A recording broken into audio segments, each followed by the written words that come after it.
بسم اللہ الرحمن الرحیم۔ السلام علیکم۔ آج کا ہمارا عنوان ہے پیغام سال اول کے۔ شاعر اس کے ہیں علامہ اقبال۔ تاریخ پیدائش 9 نومبر 1877۔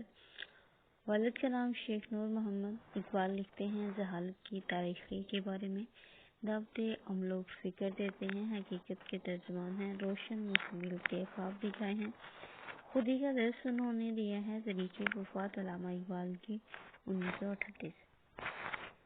پہلا شعر ہے: آشنا اپنی حقیقت سے ہو اے دہقان ذرا، دانا تو کھیتی بھی تو، بارہ بھی تو، حاصل بھی تو۔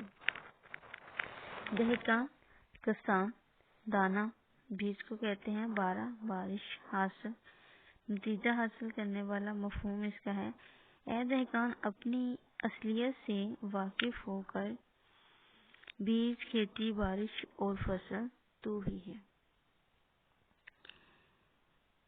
اقبال اس میں عملی زندگی کے بارے میں بتانے کی کوشش کر رہے ہیں۔ یہ اقبال کی نظم جو ہے یہ بھی بانگ درا سے ہے، اور اس میں شمع اور شاش نظم ہے، اس میں سے ایک بند لیا گیا ہے۔ اقبال کہتے ہیں کہ مسلمانوں کے لیے دہقان کا استعارہ استعمال انہوں نے کیا ہے۔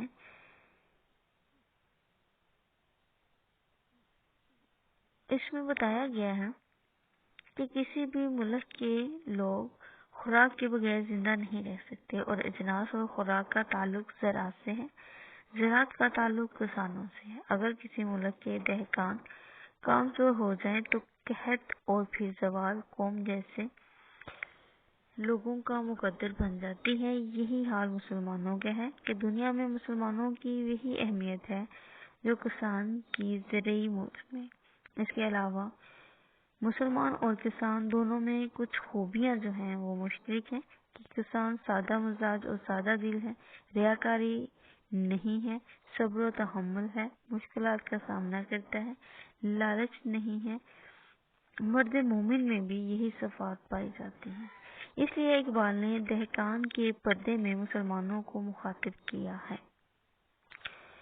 اور اس میں کہتے ہیں کہ اے دہقان تو اپنی اہمیت اور حیثیت سے تو آگاہ ہو جا، واقف ہو جا، آشنائی حاصل کر لے کہ یہ آگاہی ان کی صفات، خوبیوں اور صلاحیتوں کی ہے کہ اللہ تعالیٰ نے مسلمانوں کو عطا کی ہیں۔ یہ ایسی صلاحیتیں اور صفات ہیں جن کو بروئی کر لا کر مسلمان دنیا میں ترقی کر سکتا ہے۔ مسلمانوں کی ان کی اصلیت کا عرفان کا درس اقبال نے دیا ہے کہ آنکھیں کھول کر اس کو دیکھیں کہ مسلمانوں کو وہ اس کی اہمیت سے آگاہ کرتا ہے، درس دیتا ہے۔ تم تو وہ لوگ ہو جنہیں اللہ نے زمین پر پرامن حکومت کے لیے منتخب کیا ہے، زمین پر اپنا نائب بنا کر بھیجا ہے۔ اور دوسرے مصرے میں اقبال دہقان سے مخاطب ہو کر کہتا ہے کہ خاک میں ملنے والا بیج بھی تو ہے، اور زمین بھی جس میں بیج بویا جاتا ہے وہ بھی تو ہے، بارش بھی تو ہے کہ پانی تو فصلوں کو دیتا ہے، نشوونما کرتا ہے۔ اس کی تقدو کے بعد جو انار یا فصل حاصل ہوتی ہے وہ بھی تو ہی ہے۔ یعنی اے مسلمان تو کامل شخصیت ہے، اللہ نے تمام اوصاف تیرے اندر جمع کر دیے ہیں، اس کائنات کی چہل پہل رونق کا باعث ہے۔ مسلمانوں کی حیثیت ہی اول ہے جو کہ اوصاف کل ہے۔ اس میں اقبال کہتے ہیں تو راز کن فکا ہے، اپنی آنکھوں پر عیاں ہو جا، خودی کا رازداں ہو جا، خدا کا ترجمہ ہو جا۔ دوسرے شعر میں دیکھیں اقبال کیا کہتے ہیں کہ آنکھ کس کی جستجو آوارہ رکھتی ہے تجھے، راہ رو بھی تو، رہبر بھی تو، منزل بھی تو۔ کیا مسلمان تجھے کس چیز کی تلاش نے سرگرداں کر رکھا ہے، جبکہ راستہ، مسافر، رہنما، مقام سب تو ہی تو ہے۔ مفہوم اس کا دیکھیں، مفہوم اس کا ہم نے دیکھ لیا، اس کی تشریح دیکھیں کہ 1857 کی جنگ آزادی کے بعد مسلمانوں کی معاشی اور سیاسی، سماجی، مذہبی اور تعلیمی حالت جو ہے وہ ابتر ہو گئی تھی اور ان کے لیے اپنے وجود کو برقرار رکھنا محال ہو گیا تھا۔ انگریزوں نے برصغیر میں اپنی تہذیبی اور معاشرتی اقدار کو متعارف کروایا۔ مسلمانوں کی اقدار جو ہے وہ پامال ہو گئی۔ مسلمانوں نے اندھا دھند تقلید شروع کر دی۔ مغرب کی ہندوؤں اور انگریزوں کے باطل طور طریقوں میں پناہ ڈھونڈنا شروع کر دی۔ مسلمانوں کی فکری اور نظری حالت میں بھی روز بروز جو ہے وہ کمتری آتی گئی۔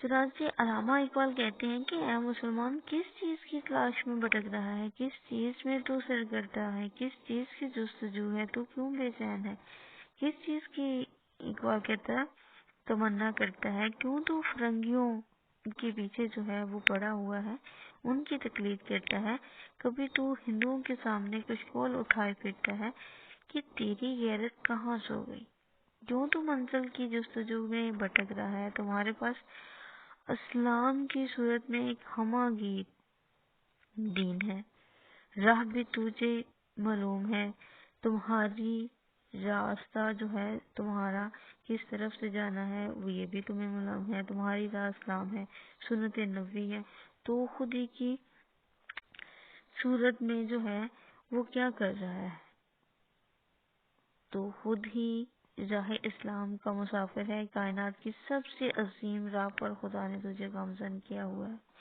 پھر تو کیوں ادھر ادھر منزل جو ہے وہ تلاش کرتا پھر رہا ہے، کہ اس راہ پر چلنے سے ہی جو ہے وہ منزل پا سکتا ہے، منزل بھی تیرے ہی اندر پوشیدہ ہے، یعنی تیرے اندر حصول منزل کی بھی صلاحیتیں موجود ہیں۔ جب تو صراط مستقیم پر چلے گا تو دینی اور دنیاوی دونوں کامیابی تیرا مقدر بن جائیں گی۔ شعر دیکھیے، اس میں حوالہ جاتی، تو اے مسافر شب خود چراغ بن اپنا، کر اپنی ذات کو داغ جگر سے نورانی۔ تیسرا شعر ہے، کانپتا ہے دل تیرا اندیشہ طوفان سے کیا، نا خدا تو بحر تو کشتی بھی تو ساحل بھی تو۔ کامتا خوف کھانا، اندیشہ خوف ڈر، نا خدا ملا، بحر سمندر، ساحل کنارہ۔ تو طوفان سے کیوں خوف کھاتا ہے کہ ملا سمندر، کشتی اور کنارہ تو ہی ہے۔ اقبال یہاں پہ اندیشہ طوفان استعمال کرتے ہیں۔ اندیشہ کا مطلب ہے خوف، ایسا خوف جو مستقبل کے بارے میں ہو۔ تاہم یہ لازم نہیں کہ صحیح ہو کہ مسلمانوں کو کیا اندیشہ لاحق ہے۔ دراصل اکثر مسلم ممالک پر عیسائیوں کے قبضے ہو چکے تھے، صرف 3-4 ممالک جو تھے وہ آزاد تھے، ایسے میں مسلمان قطعی طور پر مایوس ہو چکے تھے کہ آئے دن عیسائیوں کے مظالم جو ہے وہ حد پار کرتے جا رہے ہیں۔ ایسے میں مسلمانوں کو اندیشہ لاحق ہو گیا تھا، وہ خوف زدہ ہو گئے تھے۔ اقبال اس لیے ان کے بارے میں کہتے ہیں کہ کشتی کا ملاح بھی تو ہے، یعنی تیری تقدیر اپنے تیرے ہاتھوں میں ہے، جدھر چاہے تو اس کا رخ جو ہے وہ موڑ لے، سمندر بھی تو ہے، ساحل بھی تو ہے، طوفان بھی تو، پھر کیوں تو خوف کھاتا ہے، پھر تجھے جو ہے وہ تقدیر سے کیوں خوف آتا ہے، کہ اگر آج پھر تو اپنی اصلیت سے آشنا ہو کر باطل کا خوف دل سے نکال کر باطل کے سامنے کھڑا ہو جائے گا تو عروج کی طرف جو ہے وہ گامزن ہو جائے گا، کہ ضرورت ہے بس کس چیز کی، زور بازو کی، جہاد کی، قرآن و سنت کو تھامنے کی، بے خوفی کی، خود آشنائی کی، پھر دیکھنا تیری کایا جو ہے وہ کس طرح سے پلٹتی ہے۔ یہ دیکھ کہ ہزار چشم تیرے سنگ راہ سے پھوٹے، خود ہی میں ڈوب کر ضرب کلیم پیدا کر۔ چوتھا شعر دیکھیں، دیکھ آ کر کوچے جاگے گرے باں میں کبھی، کیس تو لیلا بھی تو، صحرا بھی تو، محمل بھی تو۔ کوچا گلی کو کہتے ہیں چاقے گریباں پھٹا ہوا دامن، محمل کجاوا اونٹ کے اوپر رکھنے کے لیے، سیٹ یا ڈولی سی جو بنی ہوتی ہے بیٹھنے کے لیے۔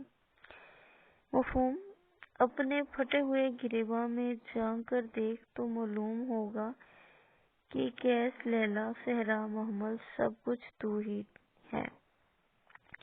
علامہ اقبال اس میں مسلمانوں کو غور و فکر کی دعوت دیتے ہیں کہ ذرا تو اپنے من میں دیکھ، جھانک کر دیکھ، تجھے معلوم ہوگا کہ مجنوں بھی تو ہے، مجنوں کی محبوبہ بھی تو ہے، صحرا بھی تو ہے، کجاوا بھی تو ہے۔ اے مسلمان، تجھے اپنے مقاصد سے لگاؤ اور اپنے افکار و نظریات سے وابستگی ہونی چاہیے۔ عشق کے حقیقی کو مسلمان جو ہے وہ جانتے ہوں۔ اس میں فلسفہ عشق کو بہت زیادہ اہمیت دی ہے۔ اس میں ابراہیم جس طرح سے اللہ تعالیٰ کے عشق میں جو ہے وہ آگ میں کود پڑتے ہیں، اسی طرح سے اقبال مسلمانوں کو بھی کہتا ہے کہ اپنی سچی محبت اور لگن کے ساتھ جو ہے وہ کام کرتے رہیں۔